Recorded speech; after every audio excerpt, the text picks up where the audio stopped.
The format of the book is based on writing forms I came across through negotiating and representing minority identity towards the state. So I have actually taken part in a oral history for Bangladeshi community. I've curated film seasons around minority identity, and I think, like, in terms of like leftist publishing, it seems to be very celebrity driven, but also formulaic. So a big publisher like Verso tends to just publish long form, plain prose essays in an academic format.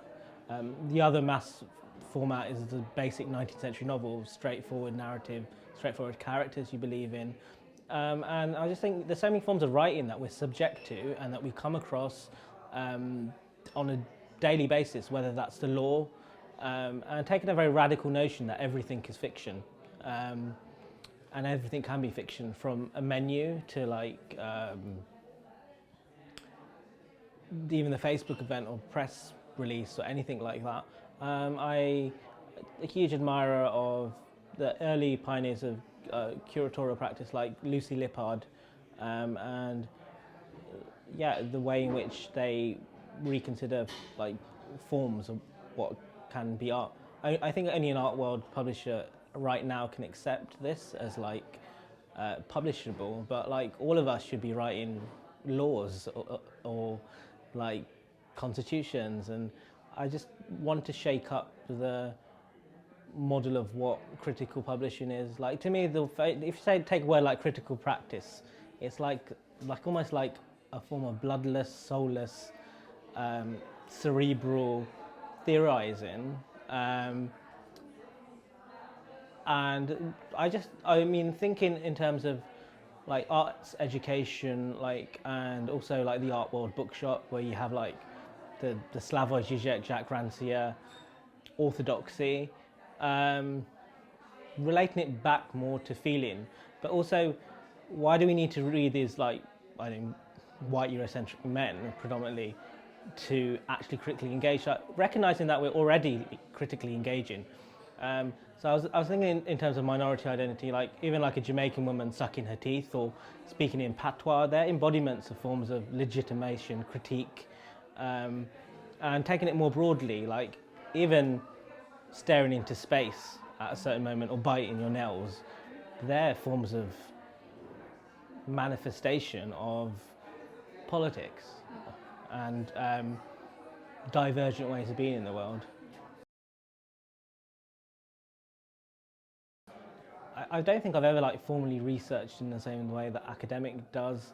I think a lot of things I just came across through like loneliness and feeling out of sync. So when I used to campaign for my brother, who was detained without trial or charge for many years, I felt a sense of loneliness or out of syncness, because I cared about the law, I cared about court cases. So I started reading things like court transcripts. I listened to a podcast called Law and Disorder, which is by the National Lawyers Guild, and the head of the Centre for Constitutional Rights, and always just keeping like alert and keeping my ear to the ground. But I think also dissatisfaction with the existing. There's a subgenre of literature you could call introvert lit, which has come out of Susan Cain's book, and it's colossal commercial success. I see her as the Tony Blair of introverts. That's one of my characters, and she's a corporate lawyer as well, and her model and her worlding is Hare's extrovert America and cheerleaders, and Hare's like a very orientalist picture of Japanese society. So I was like, well, there are more parts of the world, and there are more parts of. I think a key part, I come from a Muslim family, so like the Islamicate, so like all these Muslim peoples, all the nations and histories that would embody, to be rethink about how they, and I consider it an ongoing process. So I'm still meeting people. The book's circulated it's got a global cult following. So everywhere from Senegal to like Australia, people are also remapping the book within their own worlds, and I consider that an ongoing process until the overthrow of extrovert supremacy.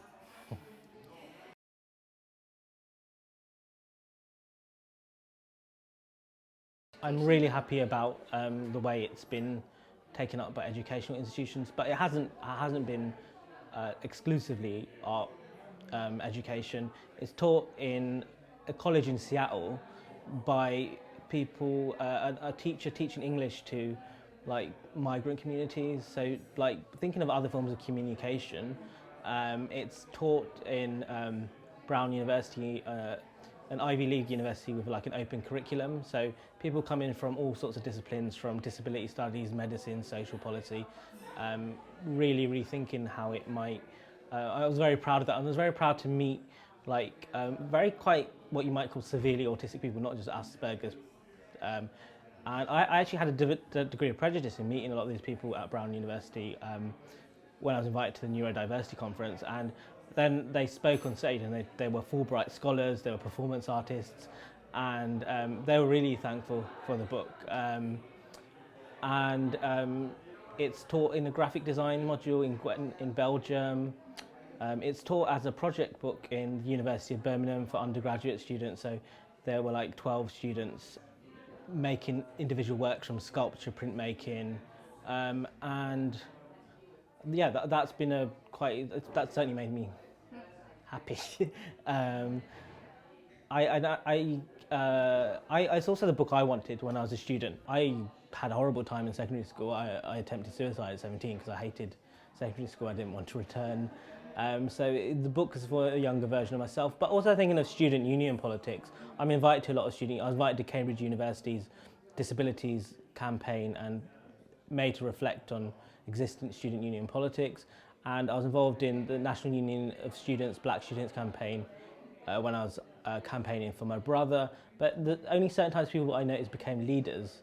So I thought the inadequacy of existing modes of activism, and it's also had an effect on college campuses. So I spoke at University of Sussex, and now they have an introvert book swap because at Freshers' Fair, after I read, and I've also noticed chill out spaces. Like not everyone, I find it absurd, like you go to New York Art Book Fair at PS1 MoMA and it's a book fair, and they have like, not only do they have like DJs in the middle of the book fair, but it's like they have like a after party, but after a book fair, I want to lie down and read my books, and maybe have a nice picnic, and so I think so many forms of social organisation are like extrovert normative, but I just think that we need to think far more widely about the way sitting in a circle is seen as some form of democratic communication. Sitting in a circle makes one want me to curl up in a ball, and it's not necessarily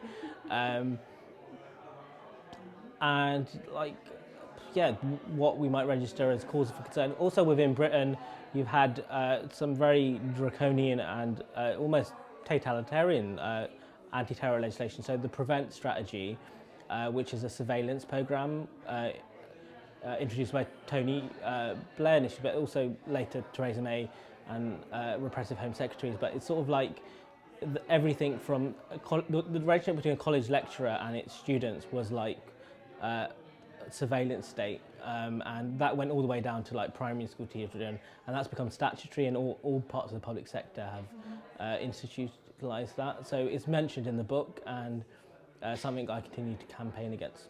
Yeah.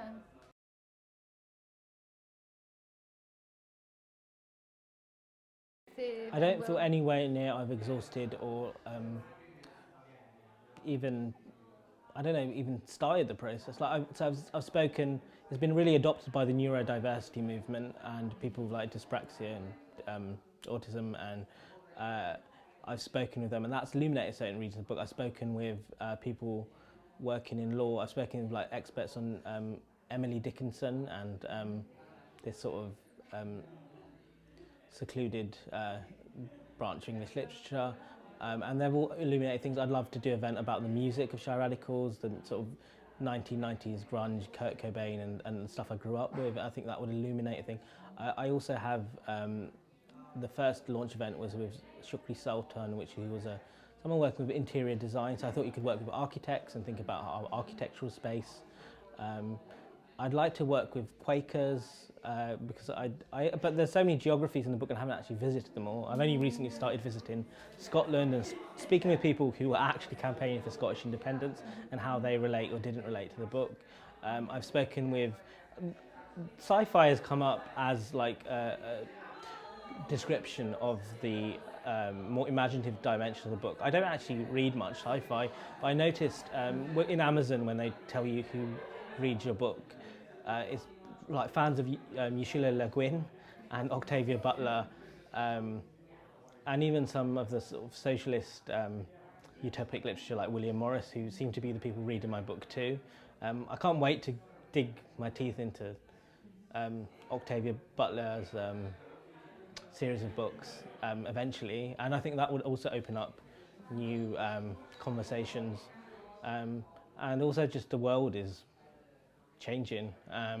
I'm a huge fan of Greta Thunberg, who's inspired the Extinction Rebellion campaign. She's someone who's selectively mute, and there's always things happening, and they also seem to mirror also the trade union movement is recognising autistic sensibility, employment. So yeah, the world is still an extrovert supremacist place. The world is still changing, and there's always signs of hope and optimism for the future too.